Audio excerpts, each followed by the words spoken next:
Assalamualaikum warahmatullahi wabarakatuh. Saya Andi Jian Aziza dari kelas 12 IPS 1. Kali ini saya akan membuat video pembelajaran terkait perkembangan iptek di era globalisasi dan dampaknya bagi kehidupan masyarakat.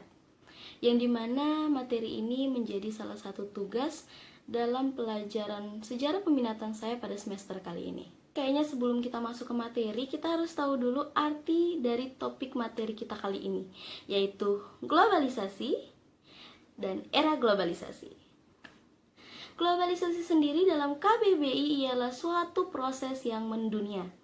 Sedangkan era globalisasi ialah era atau zaman di mana proses globalisasi itu terjadi yang mencakup ruang lingkup dunia, yang juga salah satu faktor globalisasi ialah perkembangan zaman atau iptek yang menjadi topik dari video pembelajaran kita kali ini. Iptek adalah ilmu pengetahuan dan teknologi di mana ilmu pengetahuan dan teknologi memiliki arti tersendiri. Ilmu dipandang sebagai produk, proses, dan paradigma etika.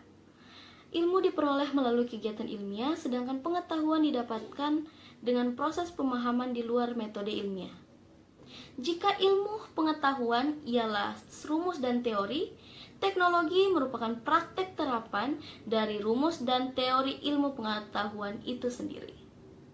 Kemajuan teknologi adalah suatu yang tidak bisa dihindari dalam kehidupan karena kemajuan teknologi akan berjalan sesuai dengan perkembangan ilmu pengetahuan itu sendiri. Teknologi yang sebenarnya merupakan alat bantu ataupun eksistensi kemampuan diri manusia telah menjadi kekuatan otonom yang justru membelenggu perilaku dan gaya hidup kita sendiri. Dengan adanya pengaruhnya yang sangat besar karena ditopang oleh sistem-sistem sosial yang kuat dan dalam kecepatan yang semakin tinggi, teknologi telah menjadi pengaruh bagi kehidupan manusia. Masyarakat yang kurang kemampuan teknologinya cenderung tergantung dan hanya mampu bereaksi terhadap dampak oleh kecanggihan teknologi. Teknologi berasal dari bahasa Yunani yaitu tekne, yang berarti pekerjaan, dan logos yang berarti studi peralatan, prosedur, dan metode yang digunakan dari berbagai cabang industri. Menurut Prayitni dalam Ilyas tahun 2001, teknologi adalah seluruh perangkat ide, metode, teknik, benda-benda material yang digunakan dalam waktu dan tempat tertentu yang mampu untuk memenuhi kebutuhan manusia. Sedangkan menurut Mardianto pada tahun 1993, teknologi adalah suatu perilaku, produk informasi, dan praktek baru yang belum banyak diketahui, diterima dan digunakan ataupun juga diterapkan oleh masyarakat dalam suatu lokasi tertentu dalam rangka mendorong terjadinya perubahan individu atau seluruh warga masyarakat. Kita lihat perkembangan teknologi dalam abad ke-20. Yang pertama adalah senar laser. Laser adalah akronim atau kependekan dari Light Amplification by Stimulate Emission of Radiation, atau penguatan cahaya melalui emisi radiasi yang dirancang. Sinar laser ini banyak digunakan dalam dunia kedokteran sebagai alat pemotong atau operasi mikro. Teori dasarnya telah dikemukakan oleh Albert Einstein pada tahun 1879 hingga 1955 pada tahun 1917. Pada tahun 1951, seorang ahli fisika dari Amerika melakukan eksperimen dengan menggunakan gelombang mikro sebagai energi yang diperkuat. Yang kedua adalah pembangkit listrik tenaga nuklir. Reaksi nuklir pertama yang telah dilakukan secara berkesinambungan terjadi pada tahun 1942. Setelah digunakannya sebagai senjata berupa bom atom di Nagasaki dan Hiroshima, energi nuklir juga digunakan sebagai sumber energi listrik. Negara Amerika mulai membangun reaktor nuklir pembangkit listrik atau pembangkit listrik tenaga nuklir pada tahun 1951. Yang ketiga adalah serat optik. Serat optik mempunyai keistimewaan yaitu dapat membengkokkan jalannya cahaya.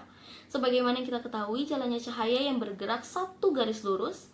Serat optik yang bersifat fleksibel atau filament plastik transparan yang memancarkan cahaya melalui serangkaian pantulan internal. Pada tahun 1970 digunakan untuk mengirim telex, telepon, dan sinyal televisi kabel dengan efisien daripada kabel logam. Yang keempat adalah satelit komunikasi. Satelit komunikasi sangat penting dalam kehidupan kita karena telah membuat komunikasi global menjadi wajar dan mudah. Radio dan TV dilakukan melalui satelit pertama yang telah diluncurkan pada tahun 1957, dan pada tahun 1962 NASA telah meluncurkan satelit komunikasi komersial pertama Telstar 1. Baik, kita lanjutkan kepada dampak perkembangan teknologi pada masyarakat. Perkembangan mesin uap yang ditemukan oleh James Watt ternyata membawa dampak pada industri. Lahirnya teknologi itu berdampak pada industrialisasi dengan menggunakan mesin. Mesin-mesin berbahan dasar besi diciptakan di Inggris pada tahun 1780 menjadi fenomena yang disebut revolusi industri di bidang pertekstilan. Perkembangan iptek yang demikian pesatnya telah membawa manfaat yang luar biasa bagi kehidupan peradaban umat. Jenis-jenis pekerjaan yang sebelumnya menuntut fisik sekarang telah menggunakan robot dan perangkat mesin yang telah mengalihkan fungsi manusia dengan kecepatan yang menakjubkan. Begitu juga dengan ditemukannya kapasitas komputer yang telah menggeser kemampuan otak manusia dalam berbagai bidang ilmu dan aktivitas manusia. Perkembangan iptek dianggap sebagai solusi dari permasalahan yang ada. Iptek diyakini akan memberikan umat kesehatan, kebahagiaan, dan immortalitas. Sumbangan iptek terhadap peradaban manusia tidak dapat dipungkiri, namun manusia tidak dapat memungkiri kenyataan bahwa iptek mendatangkan dampak yang negatif pula terhadap manusia. Yang pertama ialah dampak positif dan negatif perkembangan iptek dalam bidang informasi dan komunikasi. Yang pertama ialah mempercepat dalam mendapatkan informasi yang akurat dan terbaru di bagian dunia manapun. Kedua ialah mempercepat sarana berkomunikasi melalui handphone. Ketiga adalah mendapatkan layanan bank yang baik. Dampak negatifnya ialah pertama ialah pemanfaatan jasa komunikasi oleh teroris, kedua penyalahgunaan informasi dan situs-situs tertentu yang terdapat di internet oleh pihak-pihak tertentu. Yang ketiga ialah kerahasiaan alat tes semakin terancam, contohnya melalui internet bisa mengetahui tes psikologi. Yang keempat, kecemasan teknologi sebagai contoh, kerusakan komputer karena terserangnya virus menyebabkan kehilangan berbagai file penting dalam komputer, menimbulkan stres karena teknologi. Kedua ialah dampak positif dan negatif perkembangan iptek dalam bidang ekonomi dan industri. Yang pertama ialah pertumbuhan ekonomi yang semakin tinggi, kedua terjadinya industrialisasi, ketiga, produktivitas dunia industri semakin meningkat. Keempat, persaingan dalam dunia kerja sehingga menuntut pekerja untuk selalu menambah skill dan pengetahuan yang dimiliki. Kelima, kecenderungan perkembangan teknologi dan ekonomi akan berdampak pada penyerapan tenaga kerja dan kualifikasi tenaga kerja yang diperlukan. Di bidang kedokteran dan kemajuan ekonomi mampu menjadikan produk kedokteran menjadi komoditi. Dampak negatifnya sendiri, yang pertama terciptanya pengangguran bagi tenaga kerja yang tidak mempunyai kualifikasi yang sesuai dengan yang dibutuhkan. Kedua, sifat konsumtif sebagai akibat kompetisi yang ketat pada era globalisasi akan juga melahirkan yang secara moral mengalami kemerosotan, konsumtif, boros, dan memiliki jalan pintas yang bermental instan. Ketiga ialah dampak positif dan dampak negatif perkembangan iptek dalam bidang sosial dan budaya. Dampak positif yang dapat dirasakan ialah yang pertama, perbedaan kepribadian manusia dan wanita. Kedua, meningkatkan rasa percaya diri. Tekanan kompetisi yang tajam dalam berbagai aspek kehidupan sebagai konsekuensi globalisasi akan melahirkan generasi yang disiplin dan tekun. Dampak negatifnya sendiri ialah yang pertama, kemerosotan moral di kalangan masyarakat khususnya remaja dan pelajar. Kedua, kenakalan dan tingkat penyimpangan di kalangan remaja semakin meningkat. Ketiga, semakin melemahnya nilai gotong royong serta tolong menolong membuat susahnya tercipta kesatuan sosial.